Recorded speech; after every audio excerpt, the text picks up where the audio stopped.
Welcome. Welcome to our channel. It is YouTube time. I'm Candace. I'm Jared, and I don't sing. She sings. I teach, preach, fish, and golf. And what do you do? I raise kids. Yes, you do. And she does a great job. We are raising 6 kids. And today we are talking about a very important but sometimes sensitive subject. And what are we talking about today, Candace?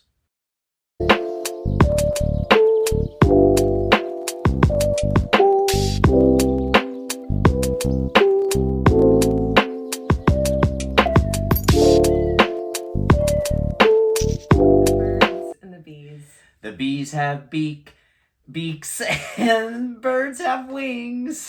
No, bees have stingers. Stingers Not and beaks, beaks and stingers. What do you do if they sting or beak you? We're going to talk about birds and bees today. Why do we not talk about this more? Out of fear. We are afraid that we're going to say the wrong thing. Yes. We are, actually, some might be ashamed even. Yes. Just feel awkward, the awkwardness of it. I feel shameful. Yes. Don't want to talk about it. I'm scared. I'm nervous. Am I going to make a mistake? Our hope is that if it comes to parenting, if we don't talk about it, our kids will probably never do it. Wrong. If we don't talk about it, they're going to do a lot of it, and we're going to find out, and then we're going to explode. They're going to learn from someone else if it's not from us. That's very true. Today, we're going to talk a little bit about how do you even start the conversation with your kids. But before we do that, we want to first address, how did you grow up? What happened with you? Because that is also going to determine what happens, how you speak to your kids, Yes. how you interact with them.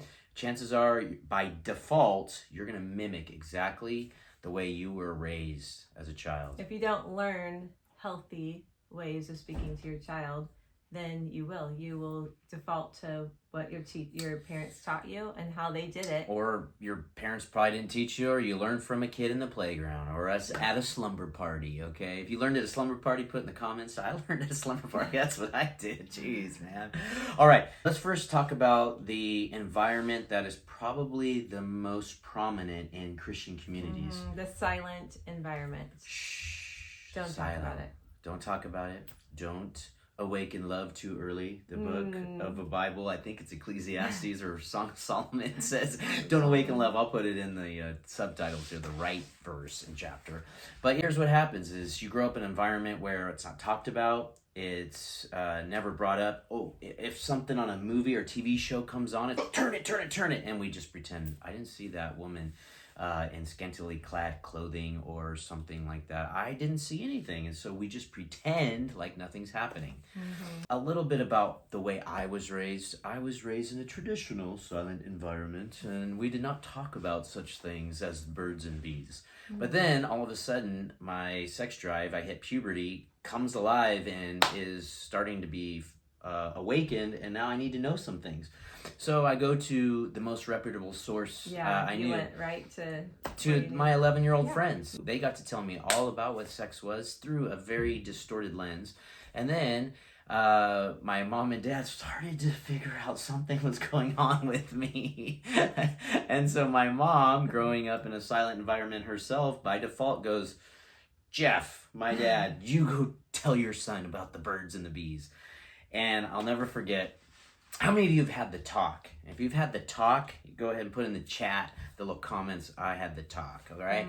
My dad took me on the drive to Red Lobster. Ooh, Red Lobster. Anyone else's favorite as a kid? Oh my That was gosh. my favorite as a kid. Those biscuits are It was fire. special. I was heading to Red Lobster with my dad, and I knew, like, this is weird because my dad's not talking to me. He's quiet in the car. He's a little nervous. Yeah, he's giving me the silent treatment in the car, and I'm like, I wonder what this is about. He's processing everything he's going to share. We get to Red Lobster, we sit down, the menus are handed to us, and my dad, with sweat coming down his sides of his face, is like, well, son, so your mother wanted me to take you and talk to you. And I just stopped my dad right there. I said, Dad, it's okay. I know everything there is about sex, so you don't have to say anything else. And he says, great. We'll have 2 prime ribs and 2 lobster tails. Wow. That was a great meeting, son. And that was it. That was my talks. You knew everything you needed to know. I did at 11, 12 years old. I was a pro. You knew. That's the silent environment. It's just, we don't know what to do.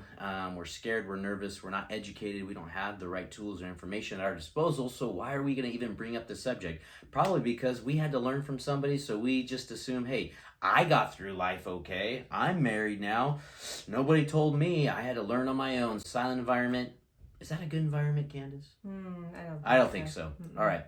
Number 2 is the saturated environment. This is when everything is sexualized. Anytime your parents hug or kiss, it's over sexualized. Ooh, stop that, or we're gonna take you into the bedroom. Comments that your parents maybe speak out and share too much about graphic sex. Details. There's Seeing slapping, there's groping, there's grabbing, there's touching, there's maybe rubbing. pornography out in the open, living rooms. You got posters. You go into a man's garage and there's posters of football teams or different sporting events, but then there's women in their birthday suits in the garage too. So it is a saturated environment. This is when you don't know what to do with yourself because it's just inundated you. And maybe you grew up in a saturated environment. If you did, just put in the comments, saturated. Saturated is not a healthy environment. Not a healthy environment at all. And it's actually, you probably were encouraged to have sex. It was probably, for a young teenage boy, it was part of your masculinity, how to get your man card. You were going to have sex as early as you could. So that's probably what was communicated. And for young ladies, it was communicated, don't get pregnant. And here's birth control, you're going to have sex with boys. As long as you love each other, this is totally okay. And we want you to experiment. Because when you get married, you don't want to you can't be having sex with lots of other people. So get it out of your system now, little Johnny, little Susie. If you're Johnny or Susie in there, I wasn't talking to you, unless the Lord is talking to you. All right, saturated environment. We talked about silent environment. What's the third environment? Conflicted environment. Conflicted. So there's conflict. This is an environment that I grew up in where my parents were raising me in church and they wanted to do everything right. We did the purity ring. We went out to a fancy dinner. Ooh. Yeah, so my parents Red Lobster? It wasn't Red Lobster, McDonald's. a small town place, but they took me out and they wanted to speak to me about saving myself for marriage and purity. And every time the waitress would come around, I was so embarrassed. I was like, please don't. And that waitress came around. Sorry, I've been out in the sun all day. 100 times. I don't even know. So my parents sat me down at this restaurant, a fancy restaurant. They gave me a sweet purity ring. It was beautiful. They had me sign a little contract, and it was so awesome. It was amazing. Did you lose a finger if you violated the contract? What did you lose? They made me sign, or they asked me if I would be willing to sign this contract, and I of course wanted to. I wanted to do what was right, and I never saw this contract when we were getting married. Like, your dad never slipped the contract. Said, "All right, here you go. She's all yours." I think we saved it in the Bible somewhere. Okay. I don't know. Anyways, but then, but that was what we did. But it was, we will not have sex. It was kind of as if sex was not a good thing. It was a dirty thing. If you did it, you were probably going to be condemned to hell immediately. God was going to judge you, and that's not exactly what my parents were saying. But yes, it was a conflicting. So you heard messages like, "This is a beautiful thing. God created sex, but if you do it before you're married, you will have a disease." Like that. A little bit like that. You heard messages that it was beautiful. God created sex. It was His idea. But then you also heard messages that were fear-based. Yeah, scary. Your toes are gonna at least catch fire from the flames of hell. So beautiful, but a little fear in there. So a very conflicted environment. All right, got it. Yeah. There's one more environment. If you grew up in a conflicted environment, just go ahead and put that in the comment sections. Just say, "Hey, I grew up conflicted. I heard it was beautiful and I couldn't wait to get to marriage, but then if I did it before I was going to get married, then God was going to judge me with a lightning bolt." Okay. All right. So we talked about silent, saturated, conflicted.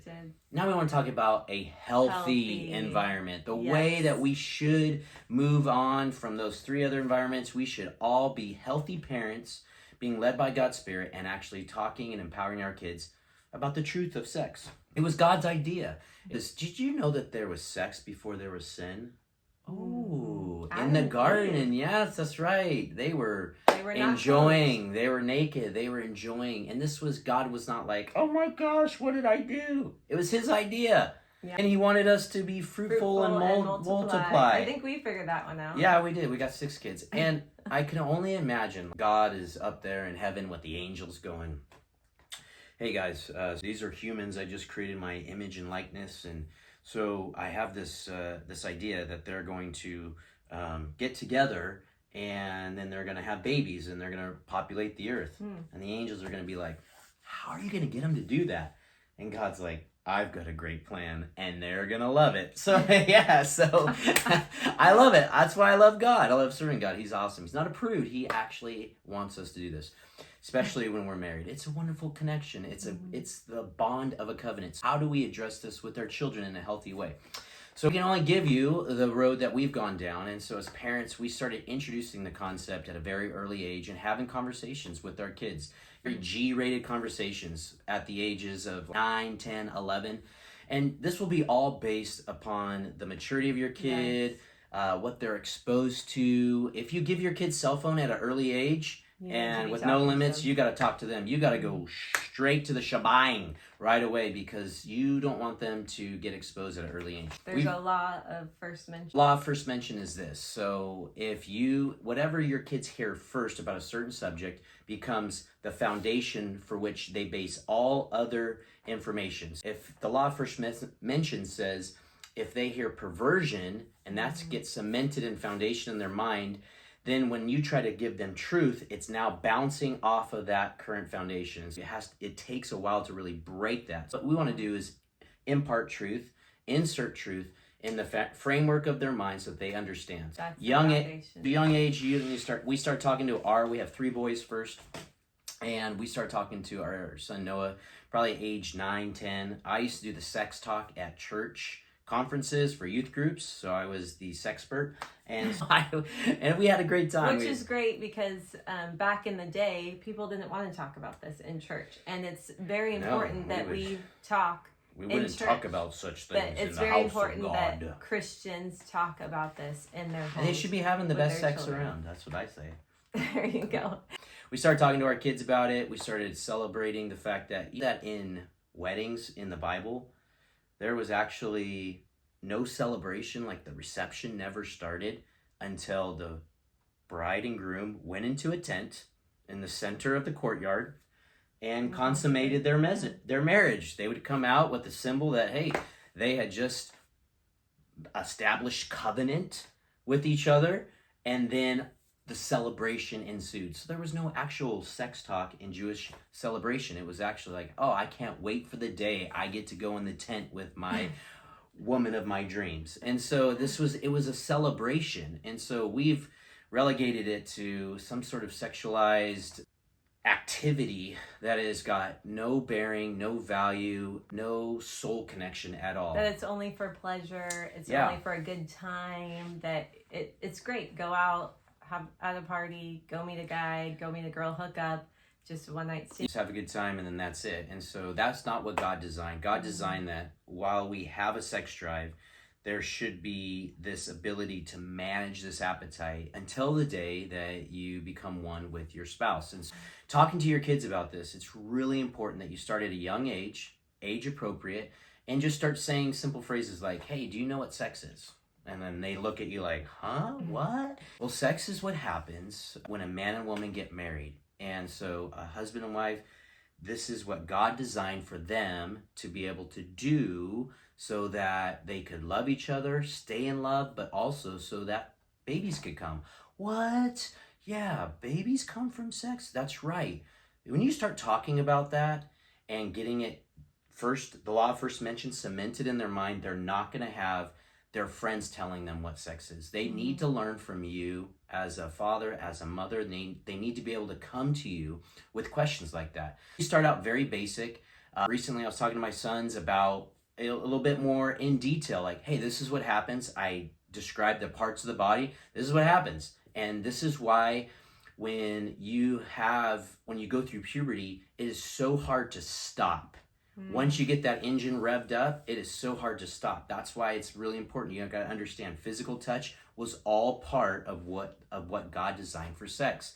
That's why we say to our kids, if you're going to date, we want you to be dating the person that you want to spend the rest of your life with. Yeah. And there literally are chemicals released in your body. The scientific explanation that happens is that there's a bonding chemical that's released during sex. There's a Euphoria. rewarding chemical that's released during sex. And so it makes you feel good. And actually, we tell our kids the chemicals that are released during kissing and holding and all the different activities that are going on is telling your body and signaling, do not stop. And it actually wants you to go all the way. And so that's why we tell our kids it's very important that when we're dating, we're not going through. We put some boundaries. You gotta leave room for the Holy Spirit. Again, a healthy environment. Start the conversation. And should this be a one-time conversation? No. And this is an ongoing thing that you can talk to your children about.